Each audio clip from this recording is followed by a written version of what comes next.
Welcome back to the Stephen Hogan Podcast. It's great to have you here today. Please hit subscribe, like, share. The majority of people that listen to this podcast are not subscribed, so please do it. It really helps us out. Today's guest is Meghan Linsey. She won this singing competition in Nashville through CMT. She ended up signing to Big Machine. Big Machine's a huge label in town with Scott Borchetta. Scott Borchetta is the one that signed Taylor Swift and discovered her. And so Meghan's kind of in that same camp and grew up with that label.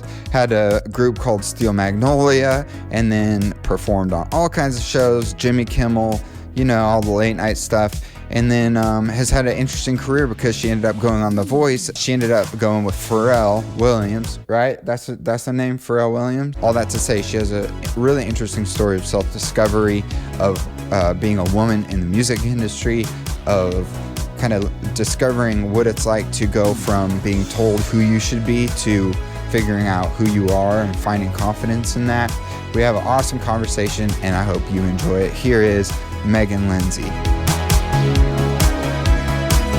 This is the Stephen Hogan Podcast. What I'm kind of interested in is, and about you in particular, is just what it's like when you have the spotlight and you have like a show like The Voice. Especially, I feel like when you were on it, it was at the point where it was like, in my opinion, the height, like that teen. I agree. Yeah. And so you have millions and millions of eyes on you. Yeah. Like 16 million, I think. Yeah, like per episode. Per episode. Back when I was on it, yeah. Yeah, exactly. And so you go from this place of having all these eyes on you, right? Mm-hmm. And then at some point you're in a hotel room by yourself, you know? And then at some point it's like you learn who your friends really are and who were the ones that just wanted to be your friend because you were on TV or you had success versus the people that were your ride or dies, and your circle gets much smaller. What was that like for you?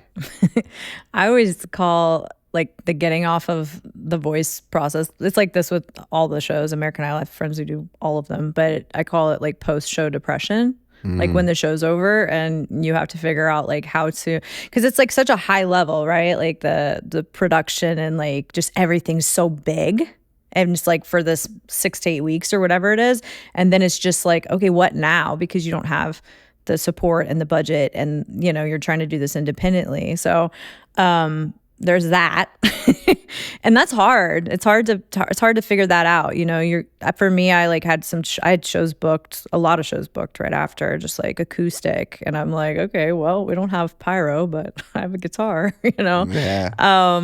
But that's kind of where you start, right? So it's just like getting back to like what it's about, I guess, in a sense. But yeah, I don't know. The whole process is it's daunting, and it's a roller coaster. Like it's great, and it's super high highs, and then and then like you said, you're in your hotel room by yourself, and you're like, okay, like everything's really quiet, you know? Yeah.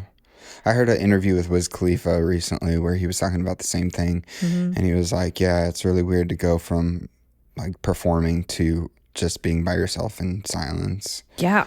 And that juxtaposition emotionally. And I don't think that most people have experienced it. And so it's very unnatural. It's very unnatural. Yeah, I'm very much, I just always call myself a introverted extrovert, or an extroverted introvert. That's what it is. That's what I call myself. Yeah, I can be that. Like I can put it on and I can do it, and I enjoy it. But I also am just like, I need to be alone to recharge and to be able to like function, you know? Yeah. Because I take on a lot. I think I take on emotions, and like I really feel I see people, you know, and I take on their emotions, and I feel like I need to like have my space to like not feel all of that. When you say you see people, what do you mean? Yeah. I can just, I don't know. I feel like I read people. Like I know when somebody's sad. I know when people are going through things. My heart, I just have like a big heart for people. So I feel like I take a lot of that on, which, I mean, look, I go to therapy and I'm getting older and all that. So I'm trying to learn to not do that as much. But I still do. I have empathy, you know. I think when you have empathy and you're around a lot of people, and if you're in the spotlight, I feel like people are drawn more to you and tell you more of their story. So it's a lot. I feel like back when I was touring a lot and I was doing meet and greets every night, I was like, oh, like people will just come up and tell you like everything about their life and what they're going through and the all the bad stuff too, you know? And so I always want to fix and help and, you know. So you're an empath. Definitely. Yeah. I learned that through therapy. Yes. About myself. Yeah. I didn't even know that word existed until about like 3 years ago. Yeah. Yeah. And I was like, oh, that makes so much sense now, like why someone else's problem affects me so emotionally. Oh, I yeah. get that. That's why you're an introvert too. Yeah, because you need that. You have to have that time to like decompress. Do you find that a lot of creatives, or performers kind of have that like introverted extrovert? Yeah. I feel like a lot of people. Did I say that right? Extroverted introvert? Extroverted introvert. Like at heart, you're like, I'm cool with a cup of coffee in the quiet. Yeah. I think a lot of artists are that way. Yeah, I think so. Yeah. More than people probably know.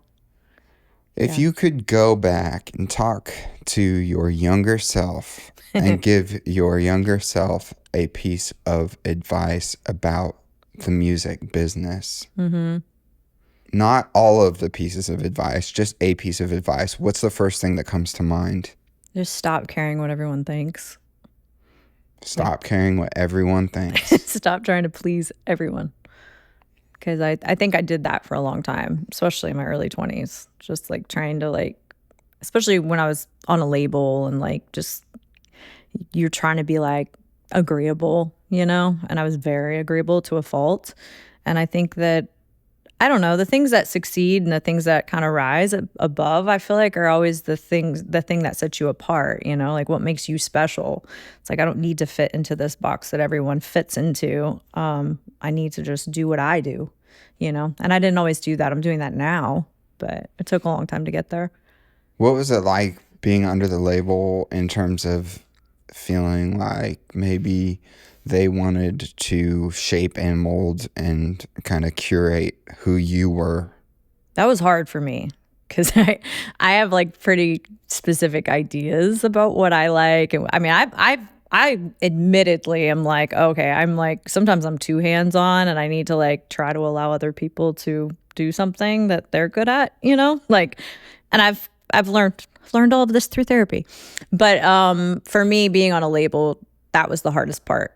Just being told like I was media trained to death and like what to wear and how to do my hair and like just what songs we're putting out and how we're promoting them and what I'm saying on the carpet. Like it was so curated and just so like they were just, under his eye kind of thing. I'm like, it is hard. That was the hardest part for me, I think. That's interesting because I would like to dive into that a little bit because you mentioned a whole lot of things that they did, that they do to, and I liken it to this. And I had a conversation recently where it was like, in this whole podcast world, what has gotten nice is people are being honest. Oh, I love it. There's transparency, and that's what human beings connect with. Yeah. And then when you're on the label or there's this, like talk show, Good Morning America, like give short answers and these are your answers and talking points and stay on them and how to deflect and go back to or whatever they teach you. Yeah. What was that like in terms of that experience? And do you think it's still being done that way? I don't know if it's still being done that way. I think that's the hardest part about all of this is like I've just been in it so long that I'm continually like learning what's happening now. So like to be honest, I don't even know what they're teaching like these young artists that are coming in anymore. I know when I was on a label, it was very like, we need to like every question had to go back to the single or the release or whatever we're trying to get across.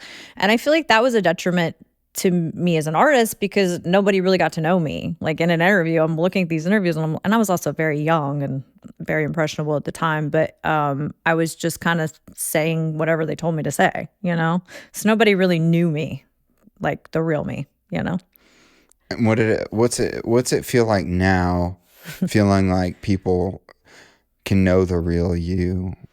I love it. I would much rather, I feel much more free, I felt very like I was always afraid, like kind of walking on eggshells kind of feeling all the time, I guess. And I feel like now it's just like I'll say whatever.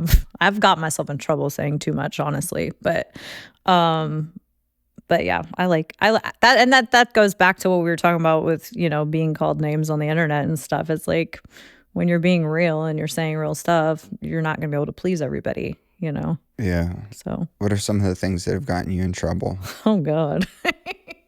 I've just been very vocal just about like, my beliefs and my morals and politics and all kinds of all stuff. the things they tell you not to All talk the things they tell you not about. to talk about, I just talk about them. Yeah, sometimes I wonder if it's like, why are we all forced to not be able to share how we feel about things?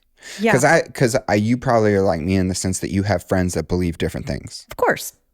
Yeah. And I think some of the best conversations that I've had that have opened my mind have been with people that believe differently. Differently. Yeah, of course. Of course. But then we also live in a culture that's so divided, and we're all identifying with a political belief, and then we're categorized based off of that. Yeah, we're not allowed. There's no nuance. There's no room for it. It's just like you're either this or you're that. And it's like, I just feel like we're all more alike than we get to actually talk about. Yeah. It's like you're automatically cast into a role. Yeah, 100%. I hate that. I hate it.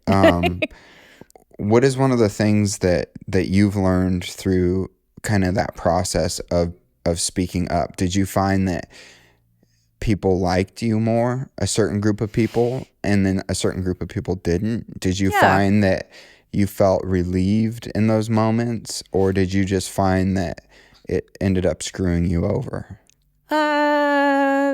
I don't think, I mean, some people might look at it like some of it screwed me over in a way, but like to me, it's kind of like you find your people, right? Like that's how you figure it out. It's like if somebody unfollows you, it's like, well, then you're not my demographic anyways.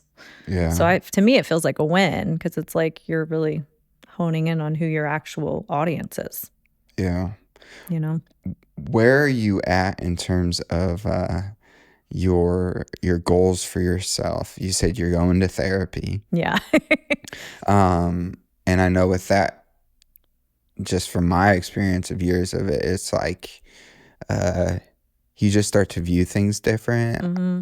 And then there's a lot of re-looking at the past through a different lens too sometimes. Yeah, for sure. Have you experienced that? Yeah. And I mean, to be fair, I'm not actively in therapy right now, but I have been been to therapy. But I think for me, like Naomi Judd was like a mentor to me. Like I came up on a show called Can You Duet on CMT, and she was the judge on the show.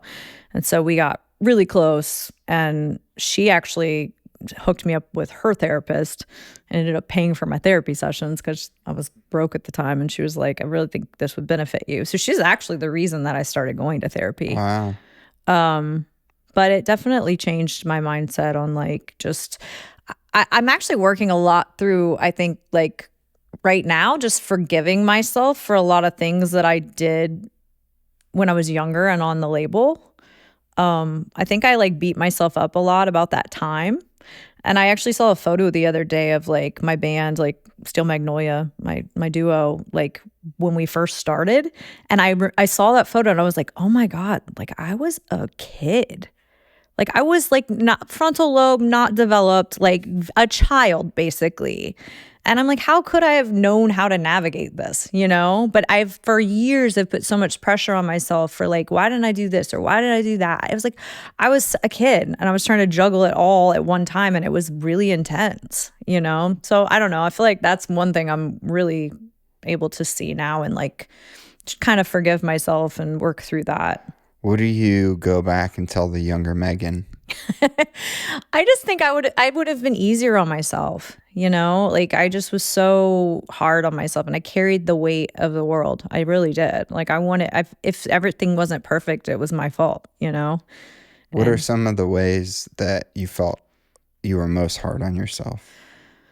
I think just my circumstance with that was like my ex was he was my partner and my ex fiance. So like we were in a relationship and he was going through, drug addiction. I mean, it's in the public. I mean, he went to rehab when we were together. So that was like an extra layer that was really hard On top of just like, I mean, we were out like 200 days a year, and we were going to every radio station. We were doing the Big Machine radio tour. So I feel like it was very intense. Like I didn't sleep at night. Like I was getting like, a few hours of sleep and going to the next radio station. So it was hard. It's hard to like I was like trying to help, an addict and, be on time and say everything right and do everything right with this record deal. And I think it was just a lot to put on somebody that's, so young. Do you think that the artists, and I know you said you're not completely sure with how it works now, but the artists now are feeling those same pressures? I think so. I think things have improved a little bit, or I'd like to hope so, because I think that things were so intense for us. I hope it's improved. And then you have the whole extra added layer of being a female, that's hard in the music industry. So I hope some things have changed in some positive ways. I just don't know. One of my goals has been to find more female guests, and it's hard because it's such a male-dominated industry. Yeah.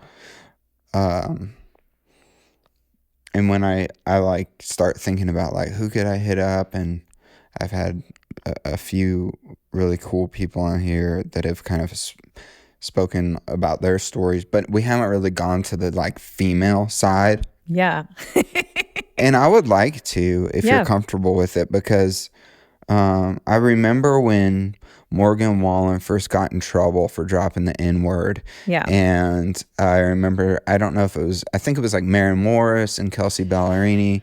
They had like tweeted some things that were like, if this happened to us, we would be like done. Yeah. And that the margin and the room for error for a female in music is so low. And then the fact that the country radio format is primarily female listeners. Yeah.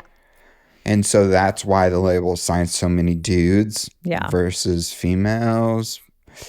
I don't know if those stats are true or not, but that's what they say at least. So anyway, like, let's just talk. I don't even know where to dive in, to be honest with you, but like your experience as a female musician in the music business, what are some of the maybe injustices or just differences that you've seen in your life compared to maybe some of your friends that are males?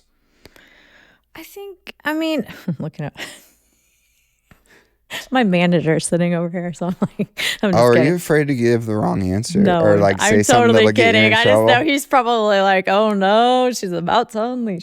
I'm just kidding. No, I want you to be on. Like, we can always cut stuff out, but like, I really am curious about that, and I think it's important because who's advocating on behalf of the female? Yeah, I agree. You know? And I feel like you also have to remember that so many of these artists that are females that are having, even getting the opportunity are very young. So like there is a thing that happens as a woman. I just turned 39. So I'm very like in my power now, right? Like I know who I am. I don't let people walk all over me. I will tell you in half a second like that I'm not going to do that. When I was 23, I couldn't do any of that, So I feel like they do like, they love to sign younger females because they feel like they can walk all over you. Which they can. They can. Yeah, sadly. I mean, that's why I admire like when you see Chapel Roan speaking up, to the media and stuff. It's like good for her. Like somebody needs to turn the ship around. Because it's really like not okay, So I don't know. I felt very like I didn't really have a voice. People kind of don't really take you very seriously. Like I even the disparity in like when we signed a record deal with Big Machine, we were also offered publishing deals. My ex-partner and I, and like we both wrote the exact same amount on the album. And when we went in to get our publishing deals, he was offered twice as much money as me on the advance. Jeez. And it's we had the exact same publishing percentages. So it was like things like that. It was like, really? And at that point, you were not in a position of strength where you felt like you could speak up, right? No, I kind of felt like it was all very like, it was hard because it was like our management was tied to our label. That's another thing they did to us. I mean, which I think that can happen to any young artist if you just don't know better. But so there was nobody fighting for us, and they kind of just let it happen. And they're like, do you want this pub deal or not? Do you want to make money? Like, I mean, we were coming off of a reality show, so it wasn't like there was no like advance from the label. Really, I mean, we ended up getting one later, but it wasn't much. It just we weren't making any money to begin with. So it was like, at least if we do these publishing deals and get this advance, we have some money to live on. So I wasn't going to turn it down, but I was also like, it was very much a slap in the face. Yeah, it's like you're backed into a corner, but at the same time, you're like, but I don't grateful. have anything. Yeah. But I don't have anything, there's no other option. Yeah, I'm like, I came out of like, I was working in a bar downtown and didn't really like have my rent money half the time. So it was like, now I have this record deal, I'll do whatever they want me to do. Do you feel like for females in the music business that age is a much bigger factor than it is for men? I do think that. I do think it's getting a little bit better because I think like I used to be so insecure about aging. I mean, I remember being in a meeting right after I came off The Voice. I had a meeting with a label, and I was sitting with this A&R guy, and he waited until my husband went to the bathroom, and then he asked me, well, how old are you? And I was like, well, I'm 20. I just turned 29. And he's like, yeah, he's like, we need to knock 5 years off of that. Like, he's like, you just start saying you're 24. I was like, okay, well, that's weird, but like, that's kind of how the mentality, that was the mentality. I do think that's an old school way of thinking. I think that like things have improved because I think people don't care as much anymore. Like, I feel like at this age, I have more to say than I would have ever had to say in my 20s, I think I have a lot to say, and my songs are better for it. So I don't know. I feel like you have more opportunities though to be heard, with social media and all of that. So you don't have to rely totally on a label to take you to radio. Yeah. So. Yeah, and there's people that are putting up big numbers that own their own masters now that are out of deals that are streaming well. Yeah. Which is going to pay a lot more than publishing. Oh, totally. Totally. Yeah. That's been like, that's the crazy thing. Cause like I know what it's like to be on a label, and then I know what it's like to do The Voice and be independent and then come off of that. So it's like to have that exposure and then put something out independently and own that master. It's a big difference.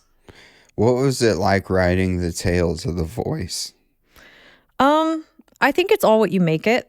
I really, really do. Because it's like they give you a platform, but that's pretty much it. So it's kind of whatever you decide it's going to be, right? So for me, I was just like,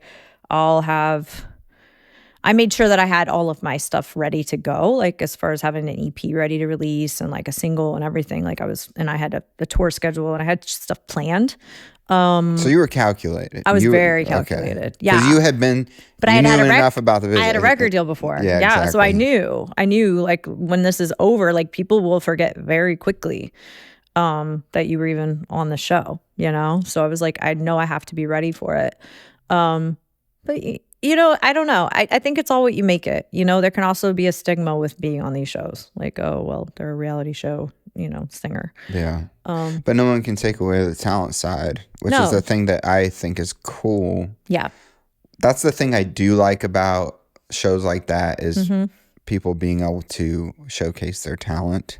Yeah. That may not have been given that chance. Right. Yeah, it's super cool. I was watching some of your videos today, and I was just so impressed by, and I didn't know that about you growing up on a show. Yeah, it's crazy. With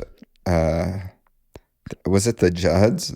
It was it was a show on CMT. It was called Can You Duet, and it was the judges were Scott Borchetta, Big Kenny from Big and Rich, and Naomi Judd. Okay. Those were the three judges. So you're on that show. I was on that TV show. So you grew up just singing, like that was in your blood. Yeah, I grew up in New Orleans, so. Because you're so soulful. Yeah.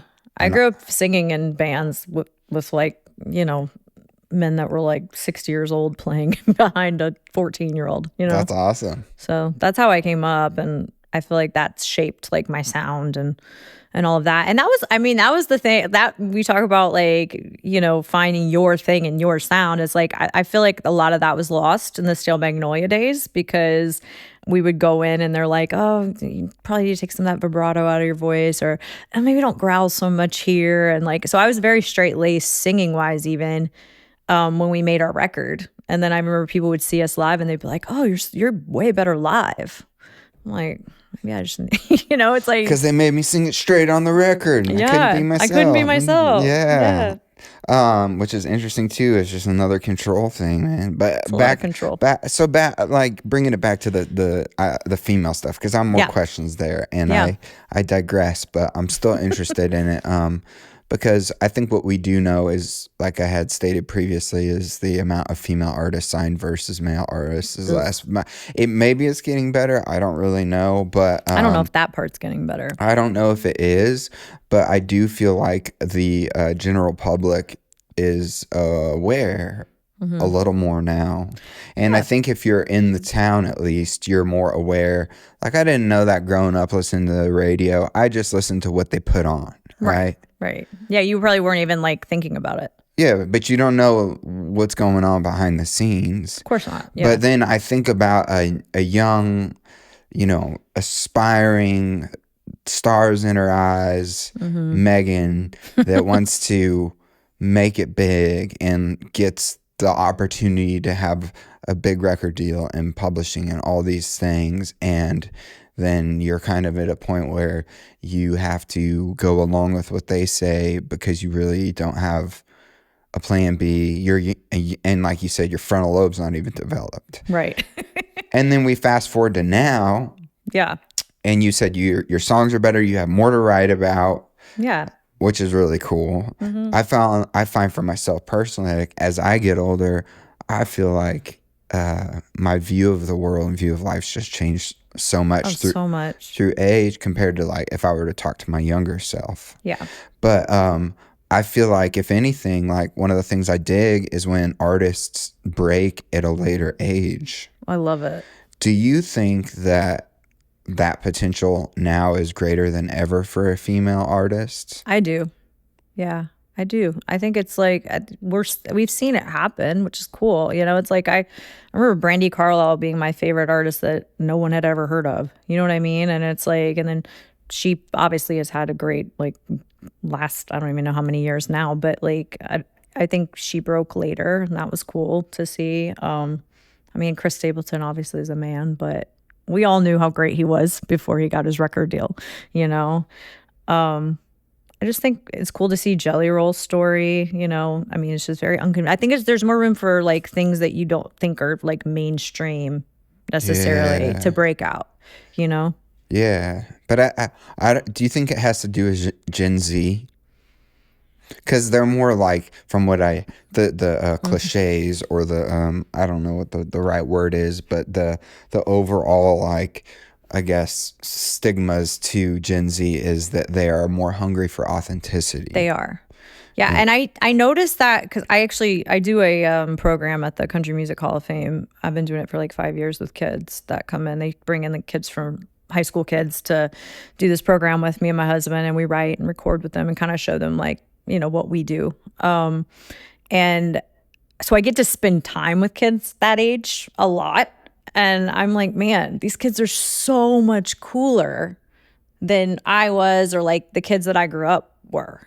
They just seem like they know when you're bullshitting, like, and they're not into it. Like they do. They know, and they'll call you out. Call you out. Like, you can't go in there like all sugary sweet and like, so today we're going to write a song. Like, you have to just be real with them, you know? And I think that they appreciate that. And I think that's one of the things I like most about this new generation is that they're all about authenticity. Yeah. I have a friend who has some kids that are that age, and they're huge into vinyl. It's cool. Yeah. Oh, I have friends who have kids that have flip phones. They're like, we just don't, you know, all the technology is like, you know, messing everybody up. I'm like, you're right. And I'm addicted to my iPhone, but yeah. Well, we like, because I'm like, I don't know how old I am. I feel like I'm approaching 40. I'm somewhere in my higher 30s, but yeah, it's like we're that generation that grew up with the dial-up internet, and then Right. and then like cell phones came along, Right. kind of a thing. Right. And then all of the studies came behind them learning off of us. Right. How it'll screw you up and it's a Yeah, dopamine yeah, yeah. hit and Yeah, all now that. they see us and they're like, we don't want to be that. Yeah, no, for real. But now there's a lot more knowledge and info, and it's interesting because there is a little bit of a resistance in that Gen Z against the machine, Yeah. if it were. Right. And so often we refer to the music business as the machine, It is a machine. and I think that's something that people sense. Yeah. You know, they sense, like you said, when you go to the Hall of Fame and you do a class, like they'll know if you're being honest or not. Yeah, they just want real. I don't know. I feel like people in general anymore, I feel like that's that, because the thing is everything's like going towards like AI, right? And it's so like everything on the internet is so skewed and everything's curated and fake, really. So it's like when you are real, it really stands out, you know? And I think that's one thing that people can't buy. Yeah. It's like, it's just like live music, like two people in a room playing guitar and singing together, like that AI can't do that. So that's kind of one of the last things that we have. It's like, this is just, it's the most real thing that we have. Yeah. When it comes to performing, and if you had to choose one, would you rather be performing you with like acoustic versus you in a band? Yeah, I love acoustic. I just like intimate. I like being able to talk and tell my story to people and connect with people on that level. Like there's nothing like that, I feel like.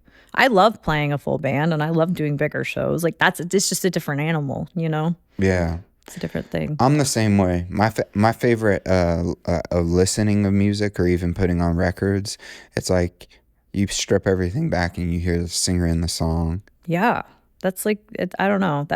I feel like when you have a song too, when you play it acoustic, if it still hits you and it feels like, that's when you know you have a good song, you know? Like if you have to put all this extra stuff on it, just move on, you know? Yeah. What gets you stoked? I love being able to like help people. Like I feel like music can very quickly, I think, become almost like a vanity project. Like if you're just doing it to put like, you're like, oh, look at me and listen to this song. It's like if everything's about that, I think like it's cool when you have like a platform and then you're able to like use it for the greater good. Like I think that's kind of the point. So I don't know. I get excited about being able to do stuff to help others and like raise money for causes and stuff like that. That gets me excited. I understand why people that are like in the entertainment industry go into like philanthropy like later in life. Like it makes a lot of sense to me because I'm like, yeah, because that's the stuff that like, you realize as you get older, like, oh, that's like what matters. So I don't know. That's exciting to me. I don't know. I've really got into working out lately. I actually really love it. Never thought I'd say that, but that gets me excited. I like to move. How many days a week? Me right now, like 4. Do you do like Monday, Tuesday, Thursday, Friday? I do Monday, Wednesday, Thursday, Friday. Okay. Trainer or no trainer? I have a trainer. Okay. 1 day a week. Oh, 1 day a week? Yep. With like a exercise program that they give you? Yeah. Okay. I work out with my trainer. Her name is Danny D Fitness, but her whole like thing is like just love your body throughout, like, you know, like it's just, I don't know. I enjoy like not, I used to be really hard on myself with that too. I've dealt with disordered, that's another thing about being a woman in the music industry, but like just the disordered eating and the just trying to be as skinny as possible. Like that was a cycle I had to break. And I feel like I finally have done that in this last year. I just feel healthy. And I'm like, I don't really care about anything else. I haven't weighed myself in a year. And I know I've lost like 40 pounds, but I'm like, I don't want to look at it. Like it's not what it's about. The scale will screw with your head. Yeah. I know for me, it will. It will. Like, that's one of the things I'm really hard on myself about is my weight. Me too. And it's weird because a lot of dudes don't talk about it. They don't. And maybe that's, yeah, I'm sure more guys are like concerned about that than I even realize because they don't talk about it. Well, what's happened is, not only are you female, and I mean, traditionally women were appreciated for their beauty. Right. You know, like that, like his just Historically, historic. yeah. And but things have changed, obviously, but there's still that stigma. And then you look online and Instagram or on TikTok or whatever it is, and you see the best singers in the world and the best guitar players in the world and the most fit people in the world and the richest people in the world, and everybody's the best at everything in the world. And then all of a sudden I find myself, and maybe you find yourself, measuring Up to those like standards. Yeah, like that's the metric. Right. Like, okay, I have to be so above average to feel good about myself. Right. And that's such a freaking dark hole. Yeah. I mean, especially with the internet, it's like you can go down to you can keep going down into that place, you know? Yeah. And something interesting is the ability to kind of rewire your brain to be able to look at yourself and say, like, I'm beautiful. Yeah. Like, or I'm hot, I'm sexy, I look good. Yeah. And we're all our own worst critic and have that negative voice. Yeah. Do you find that you have that negative voice in your head as loud as it once was, or has it quieted down quite a bit? It's quieted down a lot. Yeah. My 20s were brutal for that. I think like I don't know. I think it's part of aging too. Is like just learning to like love yourself and accept yourself where you're at.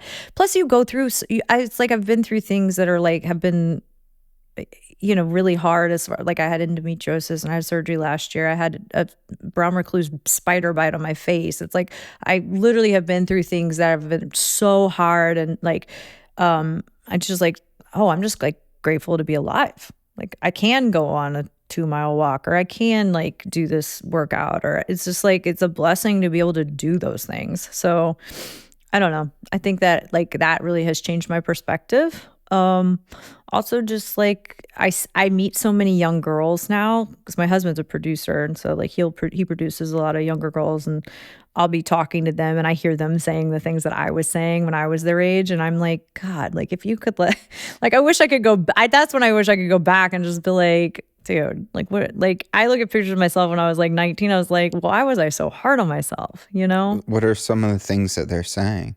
Just about weight and just like, oh, I don't look pretty. I don't, you know, it's just like, dude. Is it weight mostly centered around weight? Yeah, I think so. There's a lot of that. Or just like, oh, I need to like, you know, they want to change things about themselves, you know? Mm-hmm. But I mean, if I was on the internet, like as long as they have been, you know, it was hard for us. I can't imagine how much harder it is now. Yeah. You know, I think it's one thing to want to be healthy. Yeah. But it's another to be obsessed. Yeah.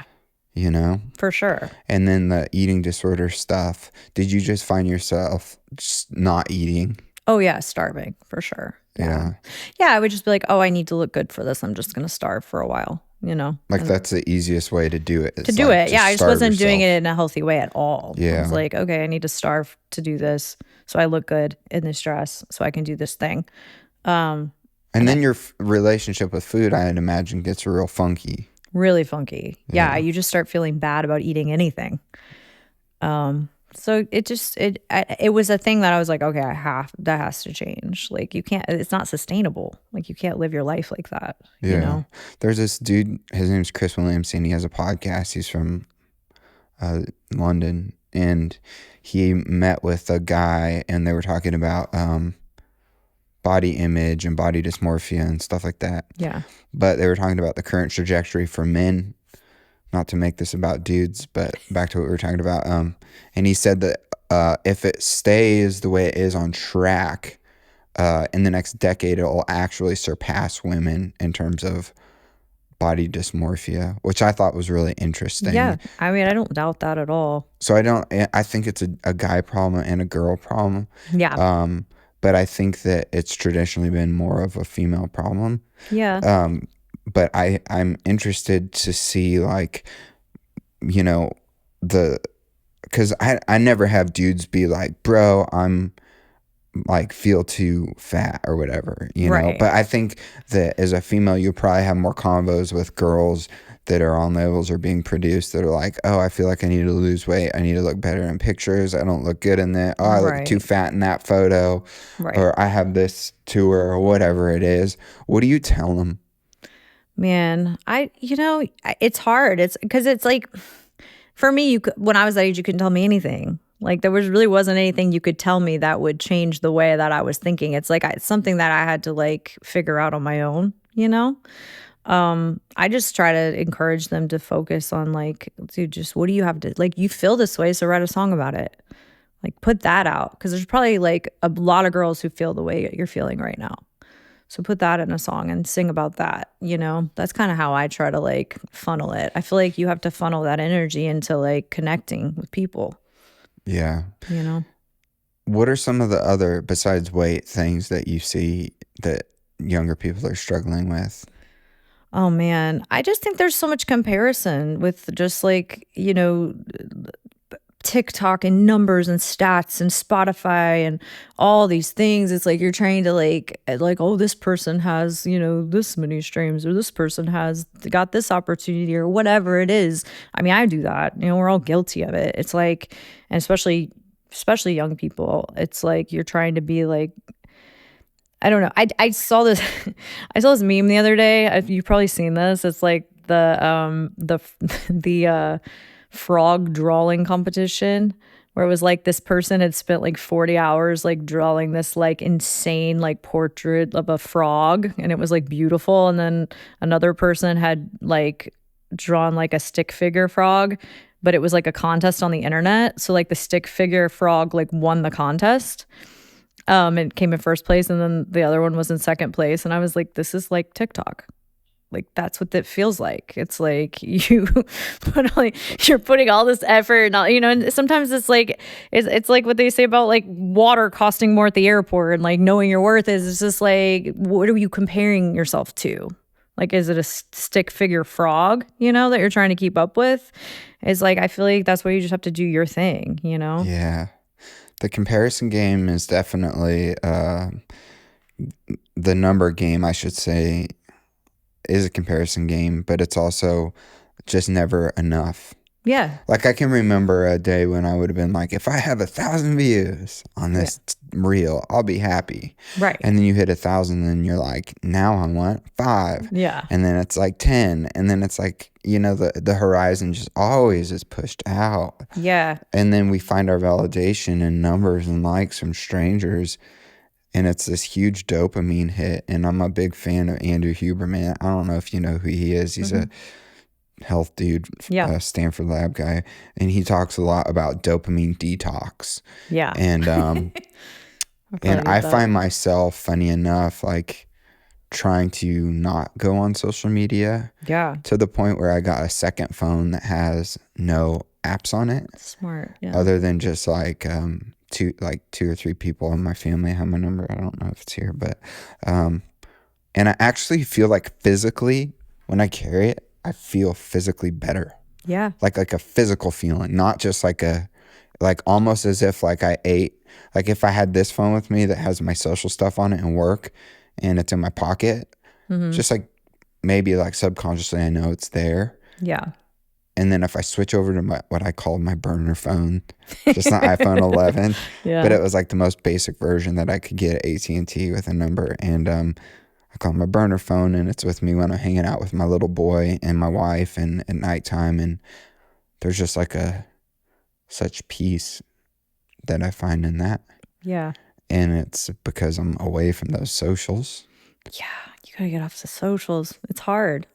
And it's not even that we have to get off them. I don't know if it's like the black and white. Yeah. No, I just mean like not on them all the time. But it's like so easy like to be in a room and everyone just has their head down. Yeah. And we're all guilty of it. Yeah. Do you think that it's something that you wish you did less of? Or do you feel like you're at a point where you're like, I'm like pretty happy being on it or not? Or do you still feel the need as a musician to be like, I gotta post once a day at least, or every other day? No, I definitely feel pressure to post. Doesn't mean I always do, because I'm really bad at it.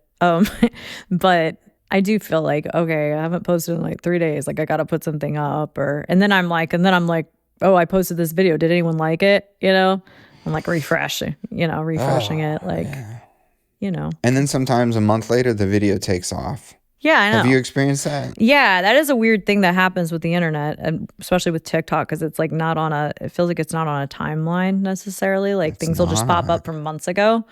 And that's cool. You talk a lot about like you like pouring into people, like younger people. Yeah. When did that start? Honestly, probably in like when I started doing this stuff at the Country Music Hall of Fame. And that was what, 5-6 years ago? 5 or 6 years ago. Yeah. Is it a program? Yeah, it's a program. It's called Inside Tracks. And like we kind of just show them like the process of writing and recording a song, like from the beginning to the end.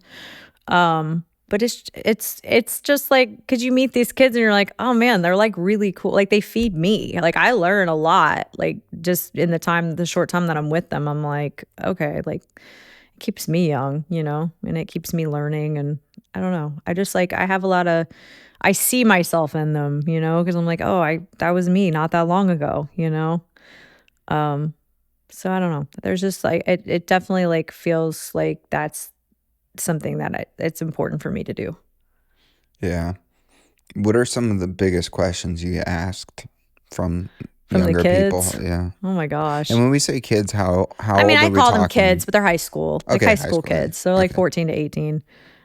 Usually, sometimes they're a little younger than that even. But Are they songwriting questions primarily, or is it more like they want to know about you? Like they're more interested in like how they want to know how the business works, which no one really knows. I'm like I don't know, guys. I really have no clue anymore. No, I'm kidding. But I do think like that, and then they're just like, what should I be working on? What is the thing like that I should be doing? I kind of just like I just always tell them, I'm like, okay, like focus on like writing really good songs.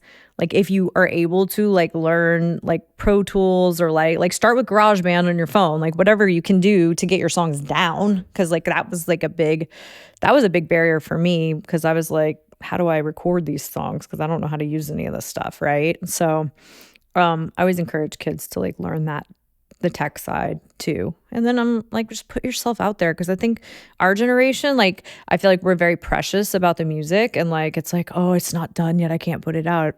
And like kids are just like, they'll just put anything up. They'll post 3 times a day and it's just like, oh, I'm doing this right now. And then that's the stuff that goes viral. I'm like, so just don't be so precious about it, That's cool. I think the production advice is good too, because of the just the way that the money is, and and like if you get producer credit, or you eventually can produce and write and record your own music, from your bedroom. It's yours, and it's yours, and you can grow this online fan base. Yeah. I think there's a power shift in that. Yeah. Yeah, there's a power shift out of the majors to I think the next generation, and even like our generation, and like you. What is your favorite part of being an independent artist? I think just having creative control, like being able to do the things that I feel like I should be doing, or wearing what I want to wear, and putting the songs out that I want to put out, and making video. I love being creative and like making videos, and and having the creative control when I'm doing that. That's the fun to me. Yeah. Your videos are like, I saw one of your videos of you singing a Christmas. Oh yeah. Song. Was that something that you just did? Yeah, well, my friend Jeremy Ryan, he's like a videographer, photographer, but I've worked with him for years now, like since I left the label, and we met, and we just have such a good vibe. Like we just speak telepathically. Like we just know what each other's thinking, and it's just so easy. Like I love those relationships, like finding your person. Like it's like, okay, we are on the same page. So I'll just call him and be like, I'm coming to your loft. He's like, I already got it all set up, and it's just so easy. And he just films. Yeah, awesome. We just did it live, and Tyler recorded the audio and just post it. So easy. You're so good at singing live too. Thank you. Do you sing every day? Or do you feel like you're at the point where you've done it long enough that you can take a break? I definitely take more breaks than I used to. I mean, I haven't sang today. But I try to like stay on top. Like when I'm not like in this, it's hard like in the winter, I feel like, because like all of us go through this where we're just not working as much and we're not singing as much. So I try to even like go out and just like, I'll just sing the karaoke tracks in my studio just to get my voice going. Like I'm doing something with it, you know? But try to keep that muscle, you know, working. Yeah. Where do you see yourself in 2025? Man, I would love, I'm definitely like this year I put out a lot more music than I have been. So I was proud of myself for doing that. I want to put out even more. Like I want to put out a record next year, record, album, whatever they call it now.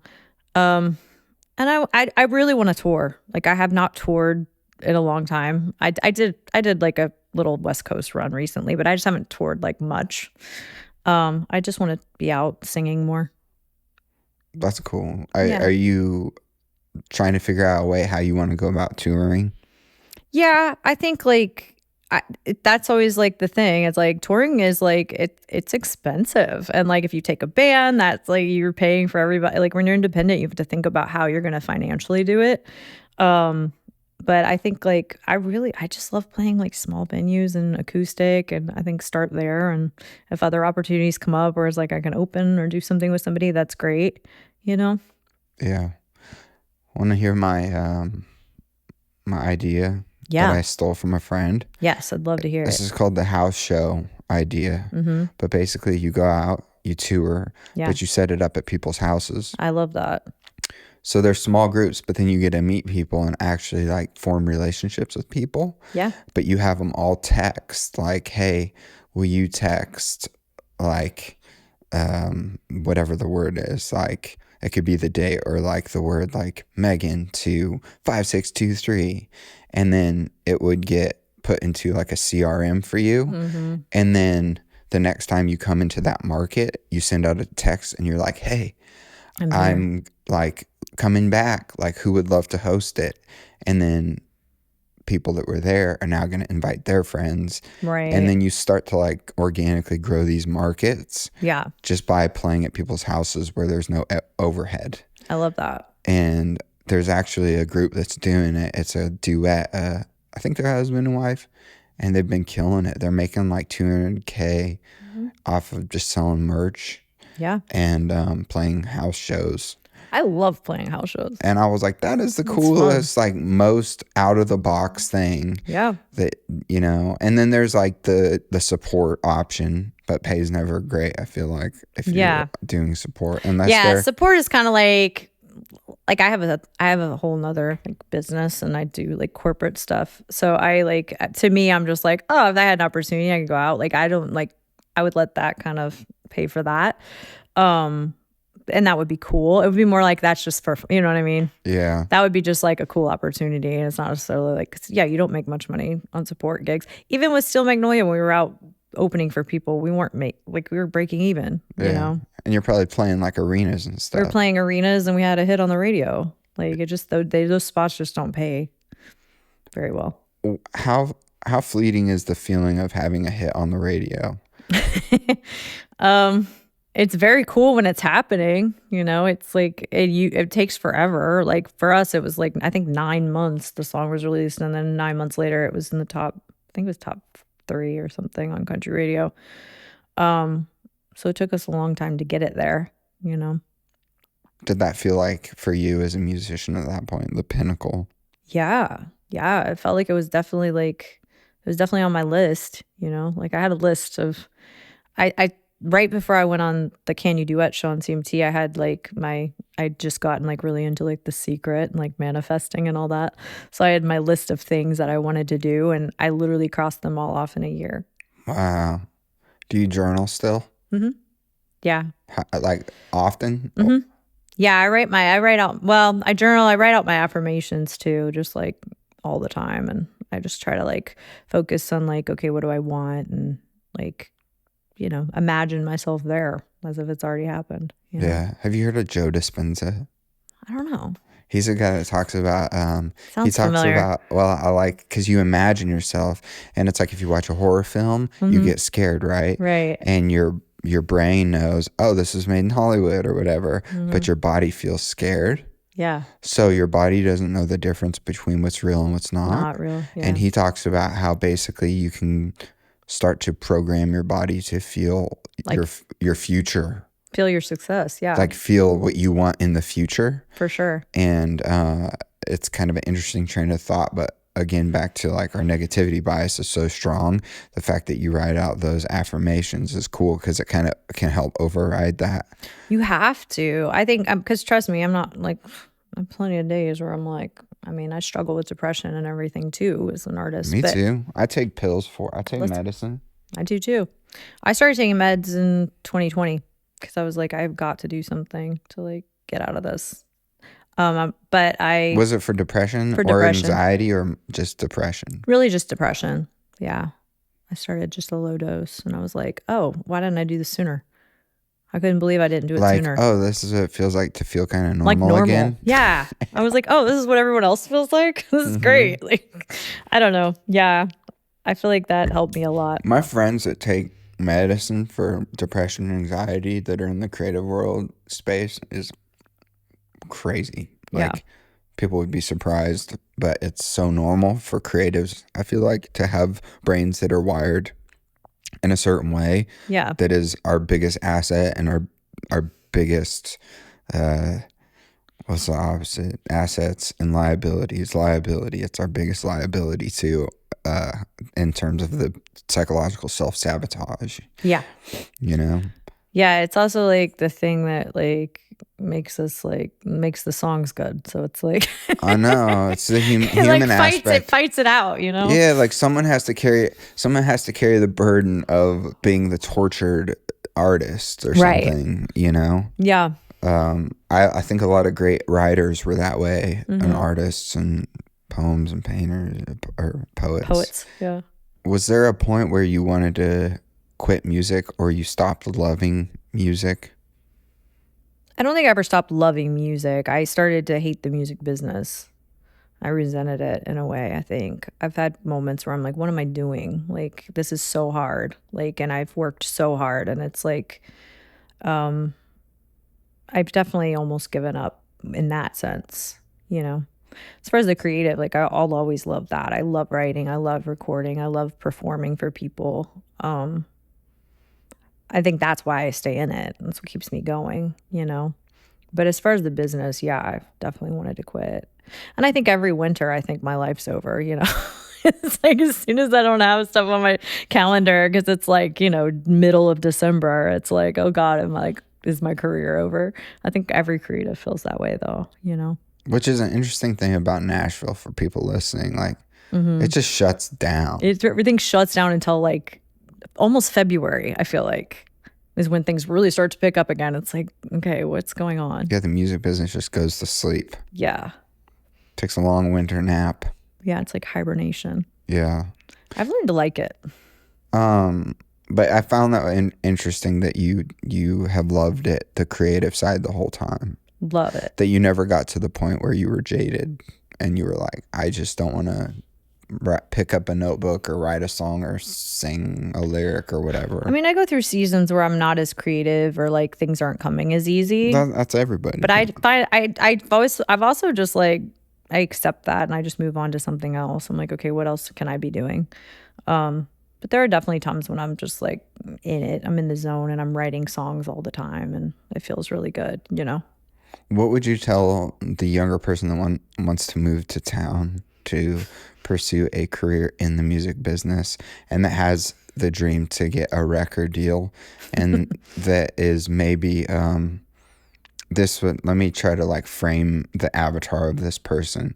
They don't know anything about the music business, so they don't understand contracts, they don't understand splits, points, any of that stuff. Yeah. And maybe they're just like real naive. They're very optimistic. Yeah. Blindly optimistic. Yeah. And they think that they can move to a town like Nashville, write really good songs, be a talented performer, and get a record deal, and it's that simple to them, what would you tell that person? Man, I think you have to like leverage things like what you have, right? So like if you have like the social media is like it's a blessing and a curse, right? But it's kind of what you make it. So it's like I think that ultimately like just putting stuff out, building a foundation, building an audience, like having the upper hand, because like when you go in to sign a contract, like they're not going to do anything for you, like it's all in their favor. So it's like I feel like leverage is really important, and I think that we're in a unique position with the way that like the music industry works now, where you can build that. So I think focusing on like building that thing, so when you do have a situation where you're offered a deal, like you have a leg to stand on. You come in with you have something to offer. I also find like a lot of young people like trying to get into the business and stuff will like hit you up and be like, hey, can I like pick your brain, or like, can I do this or can I do that? And it's like, I do think like it would be cool. And I don't feel like young people do this a lot, where I feel like they're always looking for you to do something for them. It's like, well, what if you came in and you were like, hey, I'll do this for you? Like I do feel like that's how the music business works. It's like, what can you offer? Yeah, there's a bit of quid pro quo. Yeah. If you would. But I do think that it's a transactional relationship in the music business. 100%. Somewhat. But if you do have that attitude, yeah, what can I do? How can I help you? I think that's a better way to get in the door. Yeah. I think you're going to get a lot more callbacks. Yeah. It's like. But do you think that would you say, because I like what you said about build your thing. Mm-hmm. Like, I don't think you need it. You don't never come to Nashville to build your thing. No. Like, build it. Would you almost say, like, let's say someone lives in like the middle of like Iowa. some like, I don't know, pick a state. Yeah. Any state. Some random small town in a state. But it has a market. Yeah. Would you say dominate that market at your home? 100%. Like build a fan base. Yeah. Get some miles under your feet in performing, learning what that's like, songwriting. Yeah. Doing all those things that you can do without ever having to be in Nashville. I agree. Because sometimes it's like, how much of what I'm actually doing do I actually even need to be here for? Right. You know what I'm saying? No, totally. And so, I when I think back on it, I'm like, oh, I did do that. Like I was in a band when I was 14, It's like I did play all the shows in my hometown and like built a following there and like was writing songs and coming back and forth to Nashville before I ever moved here. And that's why you had success. I think so. Yeah. Because But you were ready. I was ready for it. That's the thing. You have to, preparation meets opportunity. Yeah, you were ready for it. That's a real thing. Yeah. But it's definitely harder now than ever in terms of the amount of money that you can make. So if you're young and you're not thinking about getting married and wanting to buy a house, it's one thing. And that's a good spot to be in. But if you're a very like entrepreneurial minded person, you're like, I want to be putting money away and making money. Or if you're chasing money, and you are looking for comfortability, I don't think that choosing a career as a musician is the career for you. No. No, don't recommend. Because, I mean, yeah, I agree. I mean, I think like you have to be creative, It's like, how can you create a stream of income like and have it still relate to music? I think that's also a thing, Yeah. But you have to do it because you love it, would you say? Yeah. I think you have to love it. And I think that's what's kept me in it. Because I do love it. Like I love writing songs and I love performing and I music gets me excited. Yeah. Still. Would you say have a side hustle if you're going to move to Nashville? Like have the idea of having a side hustle and a way to generate money to pay your bills that's not music. So music's not the thing that's the chain around your neck. My side hustles have always been like within the music scope, I guess. Like I worked, even when I was working downtown, I was singing, Like on demos? or on Broadway? I'd perform like in Printer's Alley, and then I would Oh, that's a place I'd love to see you there. listen. That's where it came up. In a bluesy, jazzy club. Well, I think that I moved from New Orleans, so I think it attracted me. You know, your it's blood. that's immediately where I ended up at 18. My mom was thrilled. That's one of my favorite musics at downtown. Yeah, I love Printer's Alley. It's a vibe for sure. But I sang demos. That was my other side hustle. So I'm like, there's side hustles, but there's still like some purpose in it with the music, you know. And I was meeting a lot of people too. Yeah. In the process. How big is the relationship aspect? It's everything. I think everything comes back to your relationships. And it's so important how you treat people. I think that like that's one of the main things that I tell the kids that we work with at the Hall of Fame. I'm like, you really have to be kind to everyone. Like you should be anyways, but like even like my husband, like he had an internship or he worked at a label, and his intern is now running a label. You know what I mean? Like it's just like that's how the music industry works. Like we all come in, and then people like rise and they, you know, end up in certain positions. So relationships are everything. Yeah, that's a great piece of advice. Where can people go to find you, follow you? My Instagram. Watch your funny videos. Instagram. In the bathroom. Yeah. I would say TikTok, but we'll see. But my Instagram's just Meghan Linsey. It's my name. And that's Meghan. Linsey. No D in Lindsay either. Yeah. I know. That's a two, but that's a two hitter right there. I know. My mom did that to me. So that, yeah, I don't know. It's all under my name. Everything's under my name. Meghan Linsey Music is my TikTok. Last question. Yeah. Where do you see yourself in 10 years? It's a good question. I don't know, man. I think I'm just going to keep doing what I'm doing and see where it ends up, you know?